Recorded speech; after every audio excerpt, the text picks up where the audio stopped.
And we are live. What's good, Josh? Your man, Dale Saint. Welcome to the Dale Saint I Really Want to Know podcast. What's up, y'all? How y'all feeling? Sci-Fi Thursday. Y'all know what it is. Sci-Fi Thursday. This is for brother Dino Dinosaur. He wanted to talk some sci-fi and geek out on some stuff. So that is what we are going to do. We are going to geek out right now on some sci-fi stuff. And the stuff that he wanted to geek out on was Doom. So we talked about this on Monday. I promised him I would watch Dune by today. I just finished watching it, and we're going to talk about it. Listen, how y'all doing? How y'all doing? I was on earlier today. We had some fun. We were talking some good stuff. We were talking. We were on Downrange Podcast, and we were just talking politics. We were talking about the situation with the derailment in Ohio, and it's a terrible situation. It really is. Some really good stories out there as to how people are getting treated on the ground, how people are basically getting run over by their elected officials, being run over by corporations, and the story is just going to continue to unfold. I hope those people get the help that they need. Our fellow or Americans, the Ohioans, I hope they get the help that they need. A train derailed, spilled a whole bunch of nasty chemicals all over the place, and yeah, it's a horrible situation. I hope it gets sorted out. I really do. So we were doing that earlier today, and now we're back, and we're going to talk about some science fiction, man. We're going to talk about some Dune, the science fiction movie, which is an adaptation of a novel which I've never read. I know back in the '80s there was a movie, big production, Dune. I tried to watch it as a kid, I just couldn't. This one, I ain't gonna lie, it wasn't bad at all. I thought it was pretty good. Real slow. It took its time doing what it had to do.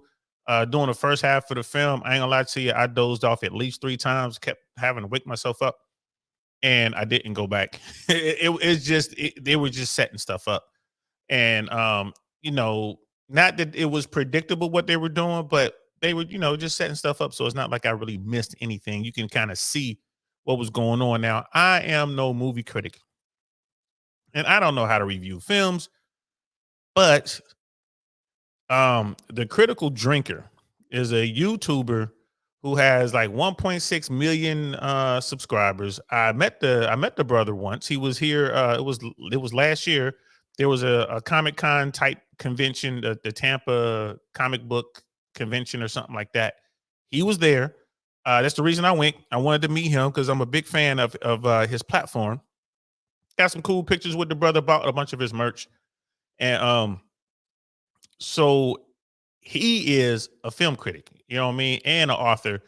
And he's very good on both. I got his book. I haven't started reading it yet. It's on the list though, but it's down there on the list. It's probably number 8 or 9 on the list. I'm definitely going to read it. It's just for fun. His books, kind of like a spy novel type book. I've already started. I'm chip away at it, do a chapter here, chapter there.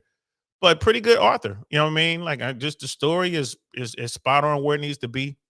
You know what I mean? Pretty good author, and he's out. He's a filmmaker. He's working on a film right now. Just kind of fan sourced and other means to kind of get the money together. And he's working on a film. I don't know how that's going. Actually, I'll catch him on one of his other platforms and see what the progress is on that film. But his bread and butter over there on the Critical Drinker is, he breaks down movies. He's a film critic and he is amazing. You're gonna listen to. We're gonna play a little bit of his review of Dune, which he did a year ago, and over a million views, by the way. Very very popular, and he's gonna sound like he's been drinking. He's Irish. He's gonna sound like he's trash, but he's not. But it really adds to what he's doing. It adds that flavor to his reviews, and I ain't gonna lie to you, man. The dude is fire. So we're gonna check that out. We're gonna start with the Critical Drinker. Um, Brother Helk is in the house. What's good, fam? Always good to see you. Welcome. Thanks for coming through, man. Appreciate all the support. You know what I mean? And yeah, man, what's up with you? How you feeling? And what's up with the chat? How y'all feeling? I hope y'all enjoy this. This is gonna be fun. You know what I mean? We're just gonna keep it light this evening. You know what I mean? We're gonna talk a little bit about some sci-fi stuff. We're gonna focus on Dune, but everything's on the table. Anything y'all want to talk about, science fiction, geek stuff, does not matter. Science fiction, science facts, whatever y'all want to talk about, it is on the table. Brother O, what's good? I ain't seen you in a minute, man. How you doing? All the way from South Africa, if I'm not mistaken, bro. Good to see you, man. I'm so glad you're here. A lot has happened since the last time you've been over here, bro. We got monetized and everything, man. We over here, we doing it. We're trying to do big things.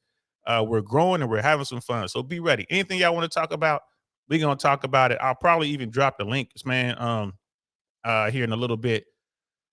So yeah, man. Without boring you guys to death, let's get to it, man. Let's check out the critical drinker. I'll probably go with this one. I want to do it a little bit bigger. Um, so here we go. We're just gonna play this portion of his review on Doom. He basically tells the plot line. He's just setting up what's it about. He doesn't do the review stuff. We're not gonna watch all the way to the review stuff, but we're just gonna watch him set up the first part. So let's check this out. Dune is set in a distant future where the human race has spread out to colonize the galaxy in a vast interstellar empire dominated by a number of extremely powerful and wealthy noble houses. All of this is made possible by a rare material known as spice, which grants extended life, heightened awareness, and a kind of psychic vision that allows pilots to navigate from one side of the galaxy to the other. The problem is that only one planet in the known universe has the stuff, and that's the barren desert world of Arrakis. Whoever controls Arrakis controls the spice, and whoever controls the spice controls the galaxy. The other problem is that mining spice is a dangerous business. Not only do you have to contend with harsh conditions and giant sandworms that can eat entire vehicles, but also attacks by Fremen, wandering nomads that have made Arrakis their home. For generations, the planet's... And yeah, man, like right off rip, he does a real good job of breaking it down and kind of framing the whole thing, which I would have been all over the place. But yeah, I mean, it's basically set in the distant future, and humans are still doing the human thing. It's kind of like we've gone back to be the nobles in the night of old. Instead of walking around with, plasma rifles, they're walking around with swords, but they do have tech that that they use as kind of shields and stuff like that. But it's kind of a blend of like the Viking, samurai, Spartan type mentality that all these noble houses have. And then it all boils down to money. Like who controls this spice pretty much controls all the money in the universe. So yeah, let's continue. It's been under the control of the oppressive House Harkonnen, basically the bad guys of the story. But at the start of the movie, the Harkonnens have been ordered to leave and House Atreides have been put in charge instead. Duke Leto, the head of the house, travels to Arrakis along with his son Paul and his concubine Lady Jessica to take charge of the planet. See, even in the future, men are exercising options, didn't bring his wife, brought his concubine. Y'all peep that? Unfortunately, it all turns out to be a big trap, and the Atreides forces get wiped out in a single disastrous night, leaving only a few scattered survivors, one of which happens to be Paul. Will this unprepared... Yeah, kind of like what Hitler did to the brown shirts, man, Night of the Long Knives. Kind of harkens to that. This is why I like history, y'all, because when you look at science fiction normally gets their source material from history or historic stuff, and they just put it in a different setting and give them cool tools. Prepared young man have the strength and determination to become the legendary Messiah that's meant to unite the scattered Fremen into an army strong enough to retake the planets? And even if he does, what will he have to give up to become such a man? Right, that's the plot summary out of the way. Now it's time. And there you have it. It's just a real quick plot summary. And that's pretty much all it is. Now, the movie is long, yo. And the first, I don't know, maybe the first half is slow. Like it's real slow burn up until that big attack happens. Before that, it's just a lot of, floating around, people being people. They're kind of letting you know what type of person this person is and how bad that person is and who's in the middle here and who's loyal to whom and all that kind of stuff. So it starts off real slow. Like I said, I fell asleep a couple times, but after it picks up and it stays that way to the end. It's not a very like haha boom like crazy oh my god kind of story. You're not going to be jumping out your seat like, oh, I didn't see that coming. You see everything coming. You pretty much see it all coming. The main character kind of has these visions, and he's it kind of setting him up to be like the chosen one, the Messiah, the type thing, and you get to see his visions. And it's kind of confusing. Like you just kind of watching the vision, like, well, what does that mean? Which all visions are supposed to be confusing. So there's that. And then the way it ends, this was This was, I guess it was shot as a one of two. And again, this is over a year old, and I guess they were like, "We're gonna do part one first. We're gonna do the first half, and then we'll go back and do the second half."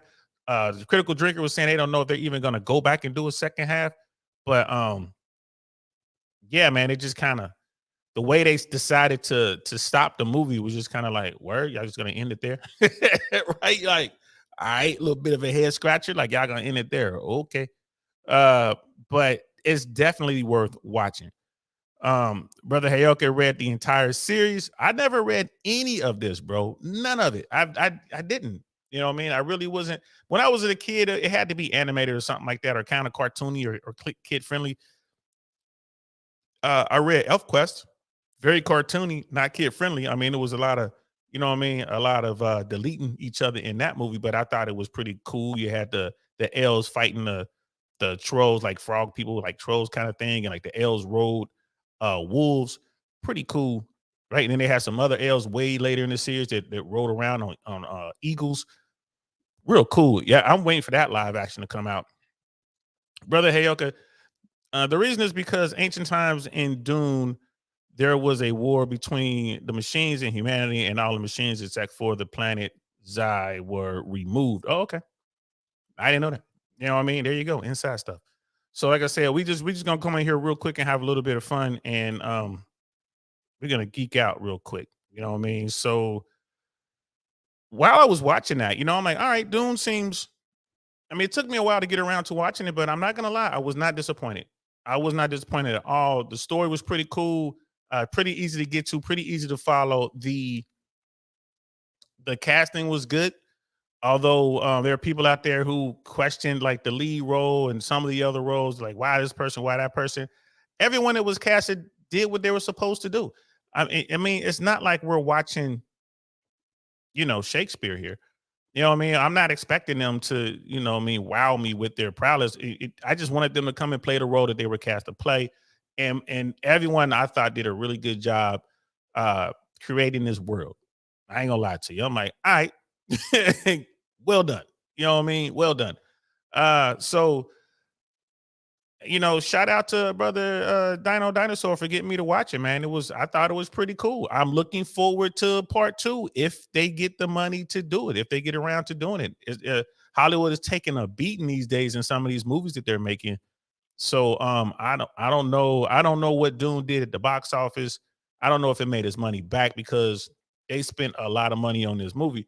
There was some great shots in this film, bro. Like they had these great vistas and great CGI. They these massive machines, and then like the desert scenes were crazy. You wouldn't think that you can make a desert look so cool. You know what I mean? They did a good job with that, but that costs a lot of money. So I'm not sure how much they spent on that. As a matter of fact, let's look it up real quick. Um, and let's do it here because I am curious now. How much money did they spend on Dune? Did Dune cost? How much did Dune cost to film? 165 million US dollars to make Dune. 165 million. Um, wow. And yeah, it looks like they have the sequel has been greenlit. Looks like they're gonna do a sequel. So they spent 165 million to make the movie. Let's see, the box office was 402 million, and I think that's worldwide. So yeah, they got their money back. Now, of course, with Hollywood doing their Hollywood math, sometimes they'll say they didn't make money, but they really did. You know what it is. But according to this, whatever I'm looking at here on Google, it says that they spent 165 million making the movie, and the box office was 402 million, and all that was in US dollars. So looks like they're gonna do another one. Rotten Tomatoes gave it an 83. It's an 8 out of 10 on IMDb, and yeah, so reviews look like 4.1 out of 5 stars, and that's based on 14,312 reviews. So yeah, I okay. Looks like we're gonna get another one. It's probably gonna take them a year or two to make it, but it looks like we're gonna get another Dune, and I'm gonna go watch it. So so yeah, we're definitely gonna check that out. One thing to talk about is the Gom Jobber, the high-handed enemy, uh, a poison needle for a test. Like I didn't like I saw a lot of that stuff, man, but there's a you can't really get that from watching the movie. Like you read the entire series, so you're gonna get all those great details and really see what's going on with these things. I didn't get any of that watching the movie, bro. I didn't get any of that, you know. But the real thing is revered mother saying our test is crisis and observation. This is what women do. Funny. Brother Doug's in the house, man. What's good, fam? Yes, we're back. We're over here talking sci-fi stuff, man. Talking about Dune, the movie, part one. And we were just going over the box office and how much they made us. Like there's going to be a part two, and I'm going to watch it. I ain't gonna lie to you. I thought that was pretty good science fiction. I did enjoy the cast. I thought they did okay. Um, I wasn't mad at all about that. So and then here, this I just wanted to pull this up. This is a Google shot right here, y'all. I was just curious to see what are popular sci-fi films, and I've seen pretty much all of these. Arrival, Dune, I just watched. Everything, Everywhere, All at Once was a really good movie. It was science fiction because it's all based on time travel and the multiverse kind of thing. Really, the multiverse. Um, Michelle Yeoh was the big star in that. It is. I thought it was a very interesting film. I thought it was pretty cool the way they did it. The way they told that story. It's a story about family, a husband, a wife, and a child. And I thought it was really cool. Uh, really, they had some very weird dimensions and stuff like that. Like these, it's kind of like string theory and these parallel universes and stuff like that. And the main character was going between these different existences. Yo, man, it was pretty cool. So if you really want to watch a pretty cool uh uh movie, kind of sci-fi movie, Everything Everywhere All at Once is pretty good. I saw Interstellar, Annihilation, Blade Runner 2049. I watched that. I don't think it was good as the original, but I thought it was pretty good. Megan, I haven't seen. I'm thinking about checking that out. The Fifth Element, one of my favorites. District 9, Akira for the anime people. I'm not a huge anime person. Um, I mean, obviously, Voltron, Robotech, Battlestar Galactica, which is battle. What's the original title to that? Is Battlestar Galactica is what we call it here in the U.S., but in Japan, I think it was like uh Spaceship Yamato or something like that. I forget, but it was great. I thought that was great. War of the Worlds, Tom Cruise version, didn't like it that much. The original was better, but I did like the Edge of Tomorrow Tom Cruise film. So it's funny. I'm just kind of looking at these, sci-fi movies and what I've seen most of them. Battle of Los Angeles. I thought that was pretty cool. It told a story that look, if aliens attack if aliens attack planet Earth, if they have the technology to travel from star system to star system, there's not a weapon we have on this planet that could stop them. But battle, was it the Battle of Los Angeles was pretty cool in the sense that it just shows how Marines can, kill anything living or dead, whether it's from this planet or not. I thought it was pretty cool. Total Recall, I thought the original was better. So, there's tons and tons of sci-fi movies, man. And like I said, I've watched pretty much all of them. I'm really I love sci-fi, y'all. I ain't gonna lie. I can't even. When I was growing up, that's what I did. I sat around and I watched TV and I watched, classic television, the black and white stuff. I watched The Twilight Zone. I watched, what was the other one, y'all? The Twilight Zone was big, and The Outer Limits. I watched The Outer Limits, and as a young kid, that got my mind going and thinking. That's kind of what made me a thinker. Kind of, made me the person I am today. So, I love science fiction, y'all. I ain't gonna lie to y'all, bro. So I'll see. I'll drop the link in case anybody wants to talk a little bit about science fiction. And there's nothing really to talk about, man. You look at most of our technology today, all that stuff came from sci-fi. You'll have some kid back in the 60s or 70s was reading a Dick Tracy comic book, and the comic book character Dick Tracy was talking into his phone, his watch. It was like a telephone, and you know what I mean. Some kids saw that like one day I'm gonna make that, and they did. You know, now we talking to our watches like it's nothing, right?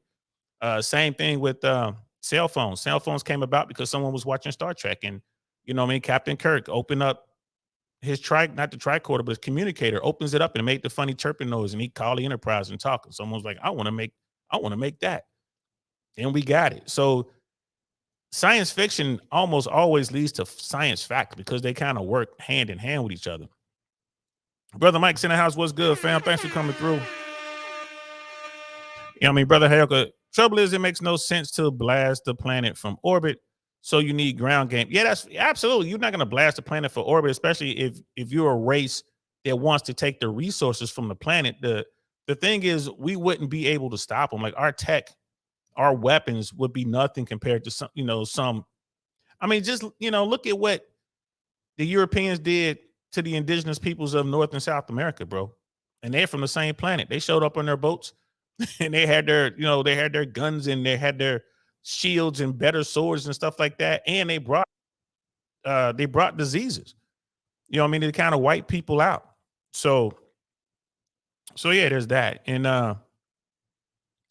but yeah, I don't see any alien coming all the way across the galaxy to get to Earth, and we're gonna be able to stop them with our weapons. Even the weapons that y'all don't know about, like even our most advanced weapons will be nothing against aliens. You know what I mean? Brother Brett was like Dick Tracy was the shit. Yes, sir. Sister Candace is in the house. What's good, sis? Welcome. And then we got Brother Helka, man. Let's bring Brother Helka up for a moment, man. We can talk a little bit because he read all of Dune. So I know he has some insight that that will be really good for us to hear. And Sister Candace, aliens don't want to be here. LOL. Yeah, we don't want to be here.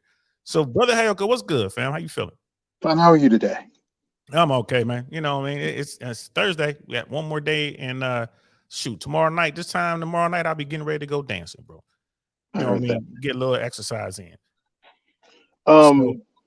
The actuality is that Dune was written as a counterpoint to Isaac Asimov's Foundation series.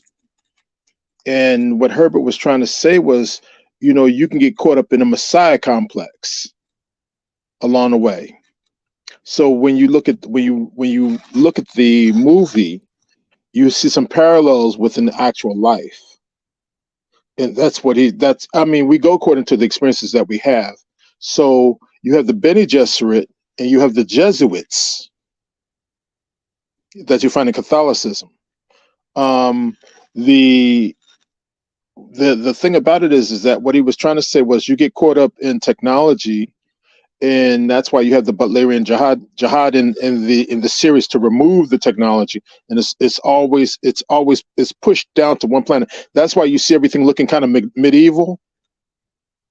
Yep. Like everybody, like, you know what I mean? Because what happened was essentially they had to get rid of the machines, and so this is why you see certain characters like the Bene Gesserit, or you see the guys when you saw the preview that you showed with the gold with the kind of gold lids. That's the Spacing Guild.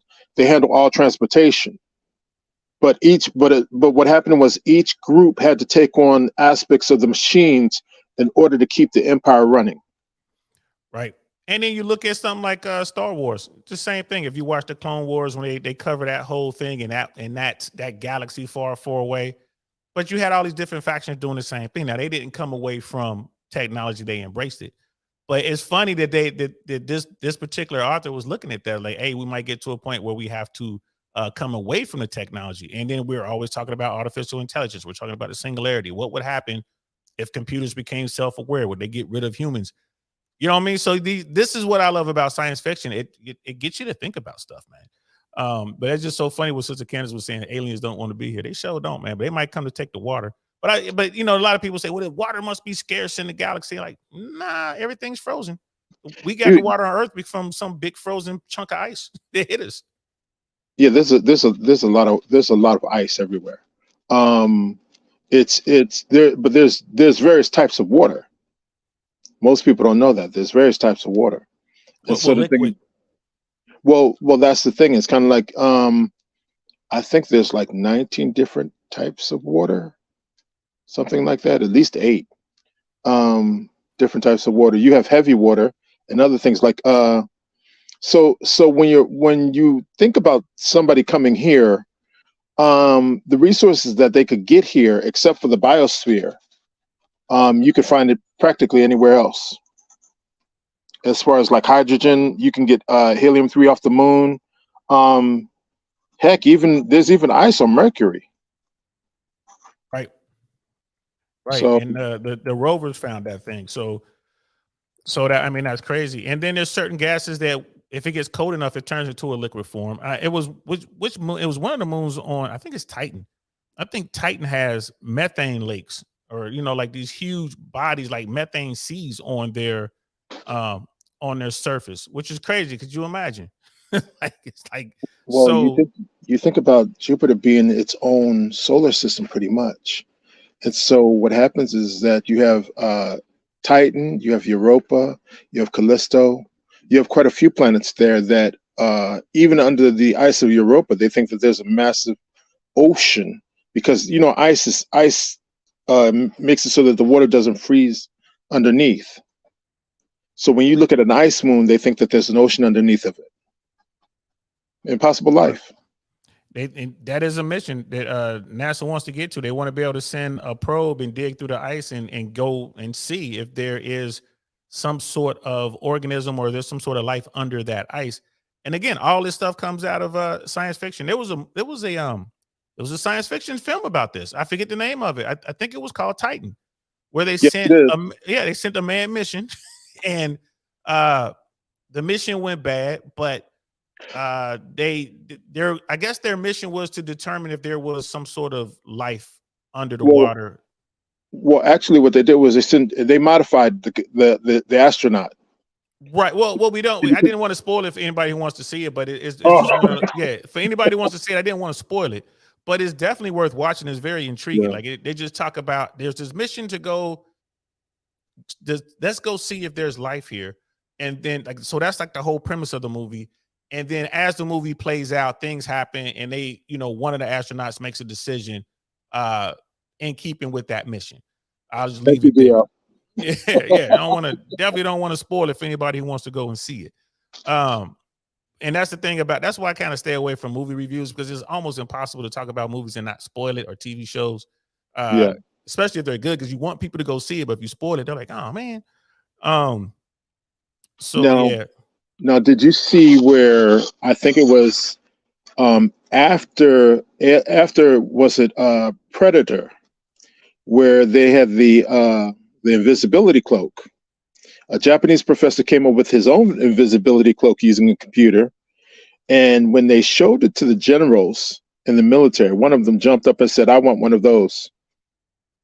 So they've been working on metamaterials and cloaking. They already BAE Systems already has a tank based on cloaking that if you look at it from a distance, it can look like a car. And so what happens is this heat signature will give you the heat signature of a car. That's just how far the technology is. They pushed this stuff. Yeah, and with that sort of technology, people are like, well, it's impossible. Like all you really need is to reflect what's around you. If you can reflect the stuff that's behind you towards the people who are looking at you, it will make you invisible. You know what I mean? It won't, you won't have any cover, but you'll have plenty of concealment. So this kind of stuff people are working on, and there's probably tech like that.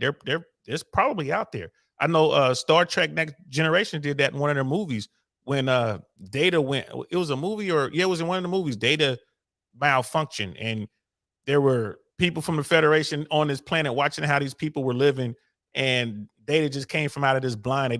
They had this whole building hidden.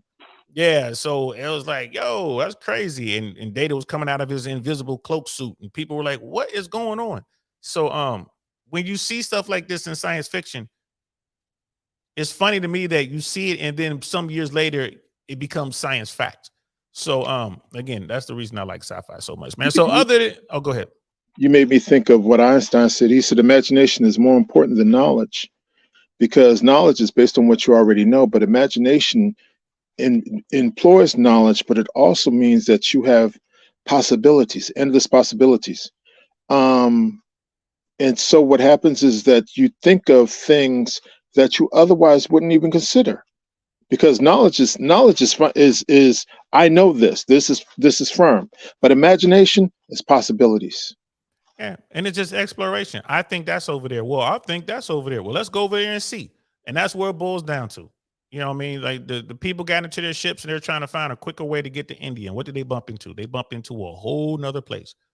You know what I mean? And so again, it's like you said, knowledge is great, but for people who just like to think, like, man, what's over there? Or I think I could do this.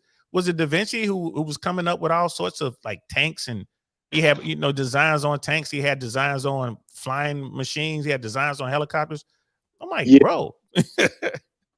yeah, but I tell you, the thing that gets you is that every year the military gets together all the major science fiction writers and have them brainstorm for weaponry. And so what happens is, like, we might not be able to do it now.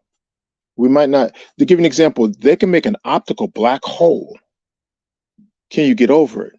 They were able to literally recently, they were able to make an information black hole where they were able to move information from one location to another through a kind of tunnel. But the thing about it is that you have people around the world thinking about these things, and then you read about them, and in a good series. If you ever want to look at, if you like to read, is Neuromancer, or that one, and Hyperion. Hyperion is definitely on the list. Bradley Cooper wanted to make a movie out of that. But really good science fiction is really mythology about the future. Yeah. And then of course there's real bad science fiction too out there, y'all. Lady Lavelle's in the house. What's good, love? We just over here talking a little crazy. Plan 9 from Outer Space. Cult classic. Cult classic, man. Like there's some real bad sci-fi out there, but even in bad science fiction, if you understand their premise, like, oh, I see where they were going with that, and that can spark thought, it can spark debate, it can, stimulate innovation, and the I mean, think about it. We haven't, as a species, we haven't been flying that long. You know what I mean? Like, we haven't been really flying. We go from World War I tech, biplanes, flying over no man's land, shooting at each other with machine guns, right? Single engine biplanes. That was 1916, 17, 18 to now. Like, look what we're doing. We have airplanes that fly outside the atmosphere pretty much. When you're talking about like U-2s, they have on the design board, airplanes are going to be, in the stratosphere dog fighting. I mean, what do they call that? Like Gen 5 tech is going to have using lasers to shoot each other down. Can I respectfully disagree with you? Yeah, go ahead. Absolutely. Okay. And in there's an epic Indian poem called the Mahabharata. And in the Mahabharata, you find the Bhagavad Gita sits at the center of it. But in the Mahabharata, they speak of things called vimanas, which are flying machines. And it reads like science fiction, where Indra is said to have thrown a bolt and destroyed 3 cities. Now, they do find that there is a city in India that is radioactive. Okay. But a lot of what we think is science fiction was written about before. And so a lot of the technologies that we see today, give you an example. Okay. You can find all the megalithic sites where you find the pyramids and everything along a corridor that wraps around the earth. That's 100,000 miles in circumference. And this corridor carries all the major sites. And when I say megalithic, I mean, give you an example. The pyramids sit on 13 acres. Okay, the average stone is something like 2.3 tons, something like that. And there's like 2 million of them. You couldn't build the pyramids today if you wanted to. So they think that there was a previous civilization potentially on this planet, and that we're rediscovering the technologies that have already existed prior to. This is why if you look back in ancient times, you have Solon, who spoke of Atlantis, learning it from an Egyptian priest, who told him, he said, "Listen, you Greeks have no old men among you, because what happened was they had no one who had the memories that had been passed down. And so what happens is you have a situation where you have cataclysms that have hit this planet and have wiped out civilizations. And so when if you look at the one where you see that it looks like an airplane, if you look at the vertical tail, birds don't have vertical tails. There is no bird with a vertical tail. You see the two golden are Yeah, you the there? history. Yeah, I'm still here, and I'm looking Yeah. at it. Yeah, we're looking at it. I just wanted to pull this up so folks can see what Yeah, when you Brother see, Hayek is talking about. People have been discussing this for a very long time. yeah. Oh yeah. And so the thing about it is that show you how it is, they think that it's possible that when you look at that when you look at that vertical tail, no bird has a vertical tail. So they know that somebody in the past has thought about an aerodynamic airplane prior to this present day, because there is no vertical tail fin Well, on a bird. here's my pushback. Is it possible that there was some bird is long since extinct and we never saw that had that vertical tail? Just playing devil's advocate. They may have been common back then, way Well, back then. It's not around anymore. no, not like that. You generally don't get that. You would get now there are records, I think, of birds with four wings, but not a vertical stabilizer. Right. And again, I'm just playing devil's advocate. It's not that Mhm. I'm just saying, like, where did they get it from? Or, I mean, Da Vinci, I'm pretty sure Da Vinci didn't see these, these other artifacts. He just kind of was making Well, little models and like, hey, maybe if you put this on here, oh, that works better. well, I think, well, in actuality, I think what Da Vinci did was simply this: is that in Kemet or ancient Egypt, they had taken and they would make records. Okay, and so you have what's called the griot in Western Africa nowadays. I'm a memorizer. And so what they would do is they would memorize the records because they didn't have paper. So people had to memorize. You had to read it and memorize it. And there are memory techniques and memory classes that people can take today to remember long streams of information. yeah, that's how stuff was passed down from from person to Oh, person, generation to generation. don't move it. Do you see the third in the middle row, the third where you have the glyphs? If you look close in, do you see the helicopter? Yeah, you can see a helicopter. I'm not sure if it'll let me. I don't know how big I can make this. The brown one with the I got it up now as a solo shot. I'm gonna see if I can make this bigger, which is letting me make it bigger. Let me 1 second. Give me 1 second. I got to move the screen around. But see what happens when you talk science fiction, people? It gets you all over the place. So there you go, right there. Let me take us out of this shot. Let's just do a one shot on that. So right there at the top, if you guys are looking at this, if you look at the top, it looks like a helicopter. And then if you look to the right there, it looks like maybe a boat, maybe some sort of airplane Okay. or spaceship or something like this. Now, you this is do see the spaceship though below it. yeah, and it looks Go- like a boat, maybe a spaceship. Yeah. Yeah. The thing about it is that it's possible that this is not the first civilization on this planet. And if it isn't, then what happens is that there are records potentially of previous civilizations that have existed. And if those records exist and somebody knows where those records are, we're really just rediscovering technologies that have already existed. Yeah, it's possibly. I mean, you look at the libraries of Alexandria. This stuff might have been common knowledge and it all got burned in the Great Fire. But here, No, it wasn't destroyed. If you go according to Professor Ben says no, the library was not destroyed. That's the funny thing. They moved it. If you look under the Vatican, there's like 53 miles of libraries. catacombs and all that. Yeah. Yeah, Well, no, yeah. they have significant information going back. So I think they probably just moved it. They didn't destroy it. I mean, But it's possible. And this, I don't know if you can see this picture now, but yeah, when you look at the picture, it looks like, we look at it like, oh, that looks like a helicopter. Now, we have no idea what was going through the minds of the people who drew who carved this out into the beam. Like, because you can see here, it's a close up on it. You like these things look like what we would recognize as flying vehicles, maybe spaceships, maybe sea vehicles and land vehicles.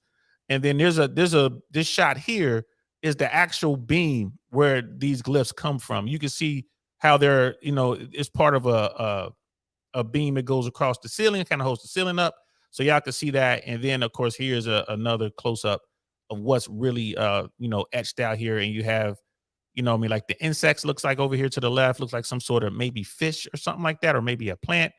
And then you get into this, like this thing right here definitely does look like a Sikorsky helicopter. And this thing over here looks like a land speeder from Star Wars. And the thing below it does look like a UFO, like a spaceship, a flying saucer. So, I mean, I can't argue that, bro. It's there. Now, the other thing was, if I remember correctly, the survivors of Atlantis were supposed to have gone to Kemet or Egypt. Egypt is the Greek word for Kemet, KMT. This is the thing about it is like this is that you get KMT and you get alchemy. Alchemy is the Arab prefix for Kemet, alchemy. We generally think we don't realize that essentially it's the house of the black. So a lot of our what we think of is present day knowledge was passed down, like the Mahabharata in India was passed down for thousands of years verbally. Because what happens is, and this is why the Egyptian priest said, you have no, said to Solomon, you have no old men among you, because what happens is, what they meant by old was, if you pass down the records, in Islam, the first thing they say is recite. And the reason why they say recite is because you have to memorize. You have people today who can tell you, if you write a verse in the Quran wrong, they can tell you, oh, that's wrong. A whole group of them will tell you, because everybody's memorized it. And I want to say that's similar within the Jewish community. I know that, they have to, not that I know, but I'm fairly certain that the young men, when they're crossing over to, becoming men, going from boys to men, that they have to learn from the Torah and they know verbatim what the scriptures say. So I didn't know that about Islam, because I don't know much about the Muslim faith. Yeah. Well, see, the memory techniques have been taught for centuries. They think that, here's the thing. If you look up Dr. Her name is I got a book right there. And I got another picture up of ancient flying machines. Like, this is the kind of stuff that's been out there, y'all. People have been talking about this. Academia, they debate and go back and forth about this all the time. These are artifacts that were found. These things are real. And it's just like, all right, that's not just a bird. This is like a plane. And if you look at the wings on the one in the center, the brown, you notice that it's flat, like a plane, not like a bird. No bird has a wing like that. No, absolutely aerodynamic. Like I said, the only pushback, if you did want to play devil's advocate, well, maybe they were, modeling this on some bird that's been long extinct and we haven't found the bones yet. All right, whatever. You know what I mean? But then you have these things were found in different places of the world. You look at the bird thing in the middle, the one below it looks like the space shuttle. Now this big thing off to the right, I don't know what that is. Like this thing over here. But if you go back to the one that you pointed out below the one in the middle, if you look at the wings, doesn't that look like the way that the wind would go across the wing? Oh, it's a delta wing. This thing is a delta wing. Like you can see, it looks like the Challenger, or this thing here, like below the bird. This thing here looks like any kind of fighter that came out in the 60s and 70s. It looks like a delta wing fighter. No, I'm saying that below the one in the middle, when you look at the wings, you see those curls. Those are like how air currents go across the wing. That's why the planes fly. You get a vortex across the wing. It pulls the plane up. You have the way the wing is going, it's pulling the wing up. Well, I know exactly what you're saying. You're talking about tail wing vertices. Like, I get that. So you're saying maybe they added that because they were used to seeing that coming off the trailing end of the wings. So when it was actually taken off, so they just put that design on the wing when they made this thing? Possibly. Yeah, possibly. When you speak to there's a Dr. Lynn Kelly, okay, who went to Stonehenge, and she realized that it was a memory device. And that what happens is a lot of the ancient areas around the world were designed so that we would remember things. Because stone lasts just about forever. Okay, even though our cities might turn to dust. Okay, the old saying goes like this: man fears time, and man fears time, and time fears fears the pyramids. The pyramids, when certain cities, if you look at it through history, have gone turned to dust, the pyramids are still here. I mean, So yeah, you can see that they're weathered, but yeah, they're still there. Given it enough time, they would succumb to the elements.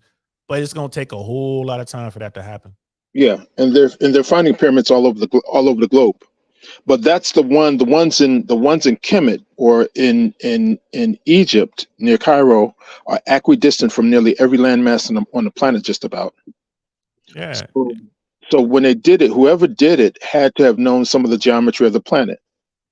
And when you look at the construction, the thing about it is that you know that there was ancient technology there.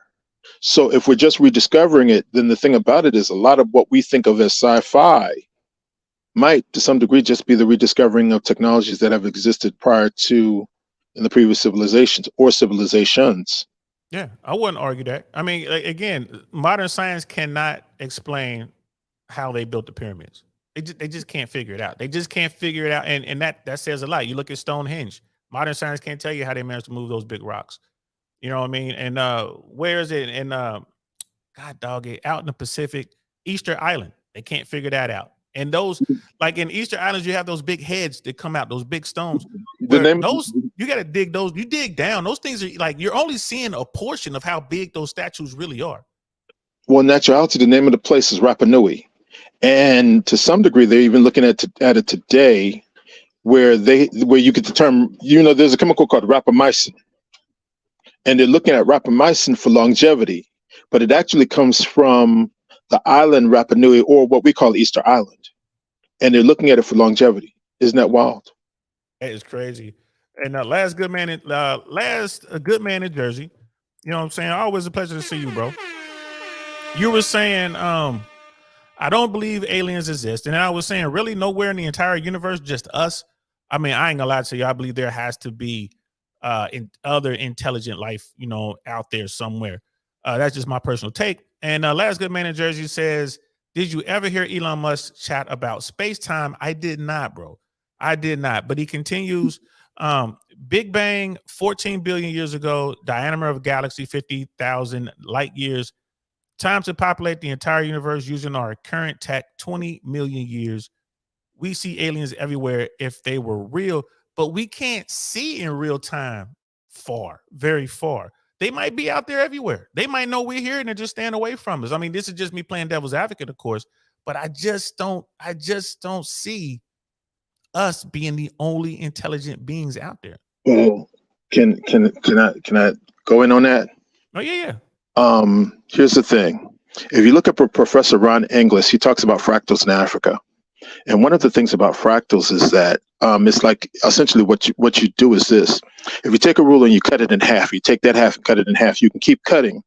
And eventually what happens is the ruler, the smaller you cut it, the longer it gets. Now, what happened is the professor who did it went crazy, but because he figured the smallest ruler would be God himself. Now that you can essentially what we do is we would go back to quantum mechanics and say that the smallest particle that you could make is called Planck space, Planck time. Essentially what you're doing is the smallest unit of space and the smallest unit of time that you can possibly make. And what you would get is essentially a pixel. And this is why Elon doesn't talk about time and space, I think, so much as more so the simulation. And the reason why he talks about the simulation is because of this. In 1977, when the Europeans discovered fractals, the only people who make fractal-based villages are in Africa. But when the Europeans discovered fractals, they said that these are pathological mathematics. They set them aside for 100 years until 1977. Then Mandelbrot takes and says, listen, we can make computer-generated lifelike images with these mathematics. Now, the Africans have been using African divination for centuries, okay, which is where this is all coming from, computer science, okay? I'm sorry if I'm doing too much, let me know. Well, here's the thing. I was mentioning that Easter Island thing, and Brother Truce is here, man. We're gonna bring you up here in a second, Brother Truce. Just stand by. We can hear you though, so just stand by. But the Easter Island thing I was talking about. Yeah, So we're used to seeing the heads here. We have this picture here up so people can see it. Look how deep that goes. that's called the Moai. Look how deep the Moai goes. So these people did this way back then. Way back then. How did they manage to move and create this? Look how deep. I mean, I'm just fascinated by that, yo. So it just blows my mind. Brother Tarus, man, what's good, man? Yo, Hey, what's brother up, Tariq. man? Hey, okay, how you doing? Hey, man, y'all know it could be both, right? Like, I'm pretty sure we got thousands of years of history sitting under the Sahara Desert. You know what I mean? Like, archaeologists are really pushing that lately. And on top of that, guys, we still don't even have the mathematical equation to solve gravity yet. Everything is still theory when it comes to space time and everything. Like we we only still know of carbon based life forms out there, based like relative to what to our understanding of the universe, bro. Like we have no idea what's out there. Yeah, I agree with you there, man. But since we got you here, Brother Truce, this the whole stream today is dedicated to science fiction. And we're gonna wrap this up here. We're just gonna give it another 10, 15 minutes to let somebody else jumps up here. And where science fiction has our minds going, which I really love. I'm so glad that we have that. So since I have you, man, like did you see Dune, the latest Yeah, I watched movie? it when it dropped. You did? So what did you think? I thought it was cool. It was a little not my it's not my kind of sci-fi. Like when I like my sci-fi like sci-fi like Pew, pew, RoboCheck pew. kind of You stuff. gonna You know what I pew, mean? pew, Yeah, yeah. or like space like real like pushing like that space exploration stuff. Not just another version So of you would Star like Wars Interstellar? basically. Yeah, I was gonna say, Yeah, what like did you Interstellar is dig my that thing, Interstellar? bro. Yeah, Yeah, Interstellar, that fried my mind, bro. I ain't gonna lie to you, bro. That fried my brain watching that. I'm like, yo, but it opened up, thought and stuff like that. It just opened me up to things I never really considered, which I thought was pretty cool. And then Brother Hayek and I was just kind of getting into, what does sci-fi do for people who are just out there, young kids, young boys, young girls, just sitting out there and they're watch sci-fi and it kind of maybe that'll push them towards STEM or something like that. Anything to get them away from social media, bro. I'm all yeah. for it. Hell yeah. I mean, think about how many guys get into engineering or mechanics simply because they saw this dope action scene, the car chase. Right? Yep. Think about how many people want to be astronauts simply because they might have saw they weren't even old enough, and I wasn't either, to see when we hit the moon, but maybe they watched Apollo 13. You know what I mean? Maybe they seen Armageddon, right? And they Right. want to be like, well, crap, man, we got to train for that one day. That could be, but that They ain't, inspires people. Like, they're yeah, not gonna say yo crap because they saw it. They're not gonna say yo crap. They're gonna do it proper like NASA. Houston, we have a problem. That's what they're gonna do. So I think we're all in agreement that sci-fi is cool. I mean, there are those people who just hate science fiction, and I get it. I ain't Well, mad at them. Go ahead, bro. when we talk about, how in Star Trek you have the warp bubble that's supposed yeah, to surround the ship. Dr. Abercrombie, it's called an Abercrombie drive, I think.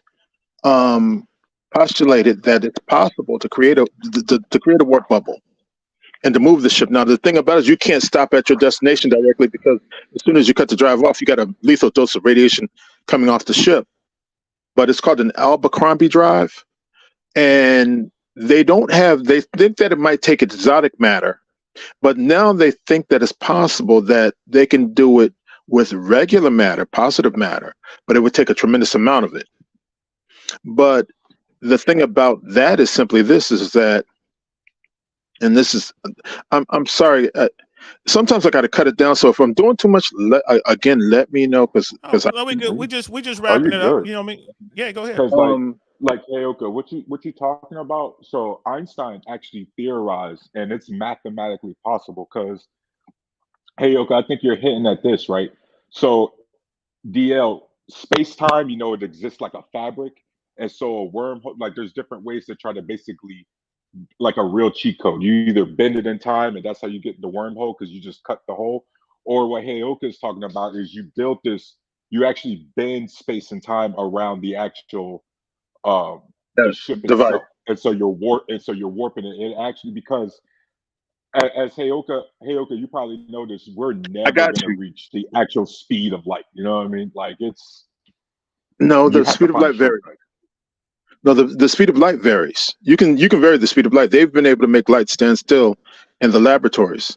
The thing about it is that the energy necessary to make a bubble around the ship itself requires a tremendous amount of energy. Now, I think that you could probably get this from what's called the quantum flux, which is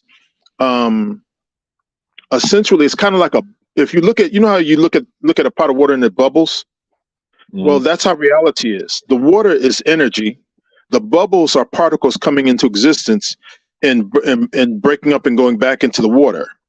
And that's what we live in. But it's a field of energy.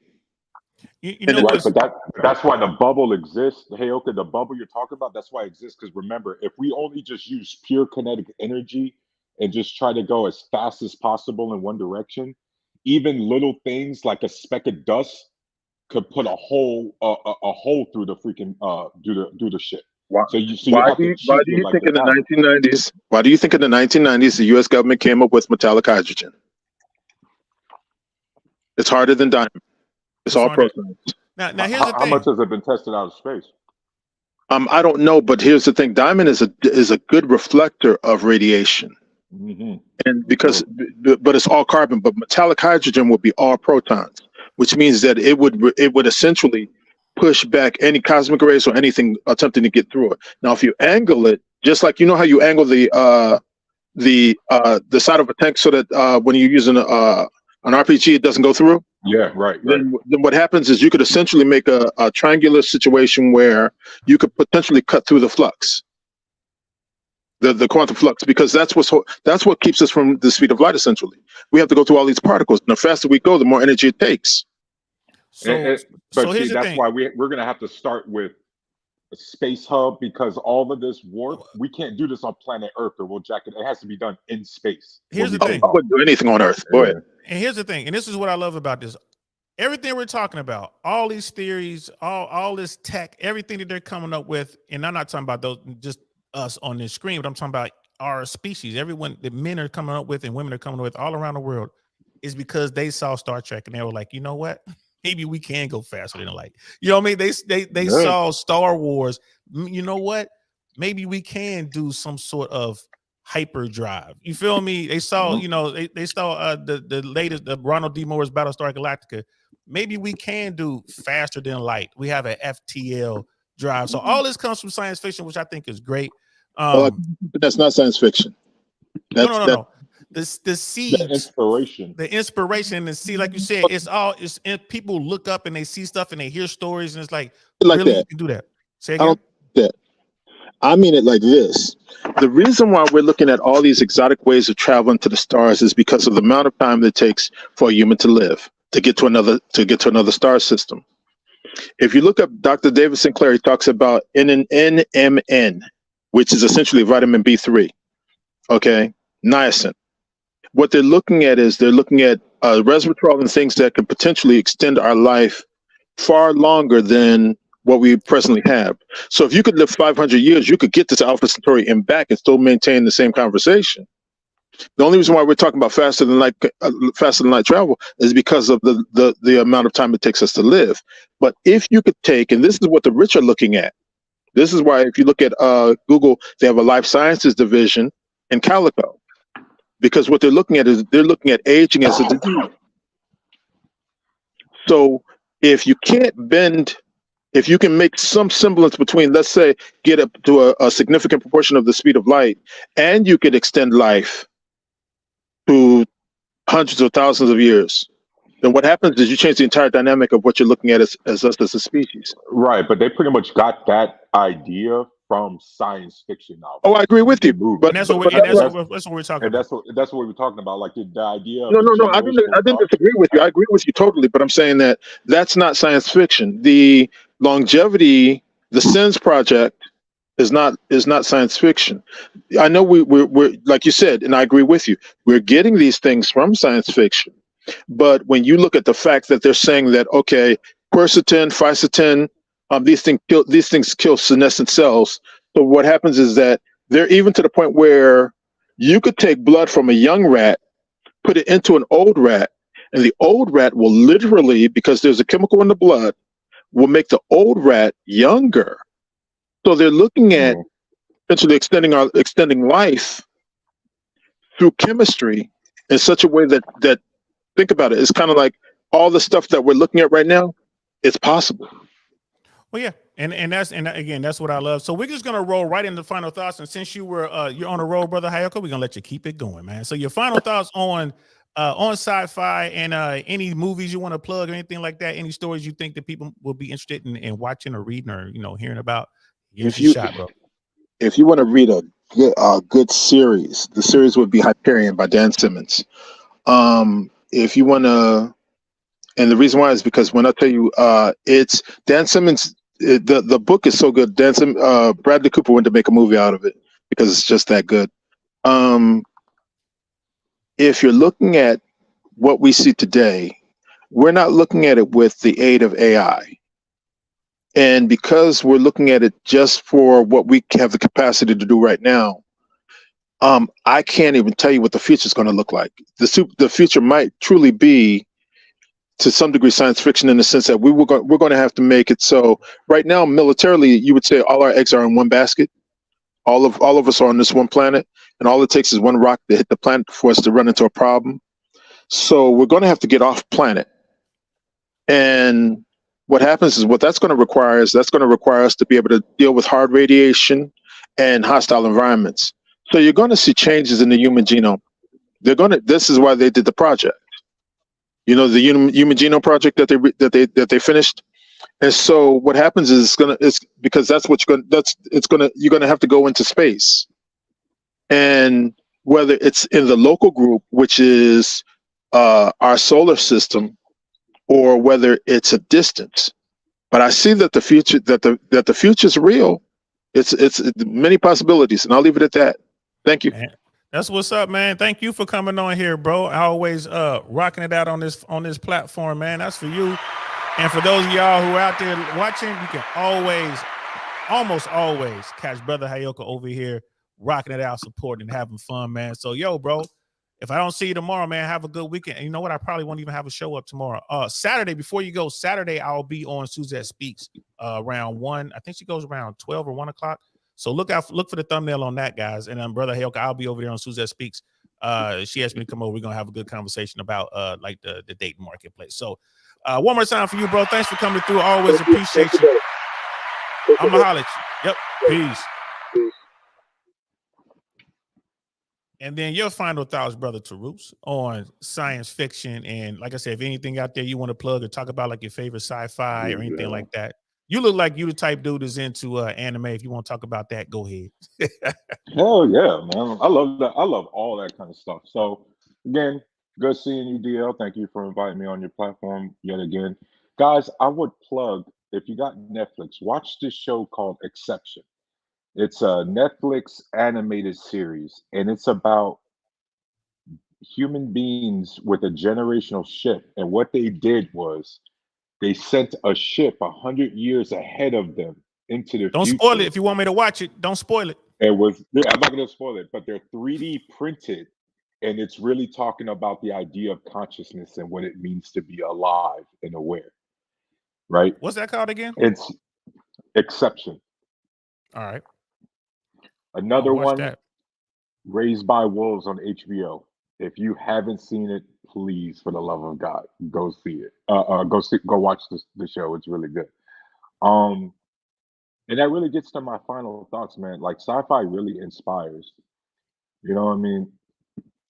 Sure, it can go different directions. Sure, it doesn't always turn out well when people try to pursue certain things in real life, but that's life. That's risk, right? To travel into the unknown, exploration. That's what it means to be human. You're right. Like the reason we even have these questions in our head is because we're conscious. It's because we're self-aware. And science fiction, just like looking up to the stars, that's what science fiction is able for us to try to put an image to the dreams and the visions that we're having and try to create in real life. I mean, for God's sakes, man, how many people told the Wright brothers that flying was impossible? Right. Right. Now you can hop on a plane to go to the other end of the planet in 13 hours or 18 hours, depending on where you're going.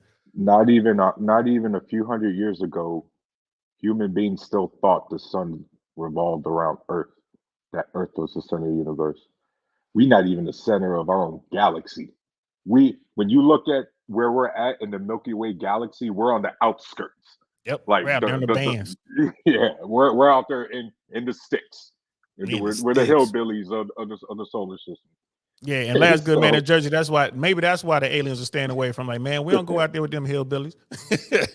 But yeah, man, that's why I plug like stay open minded and just remember that especially sci-fi, that's just meant to imagine, inspire, believe. That's my final thought.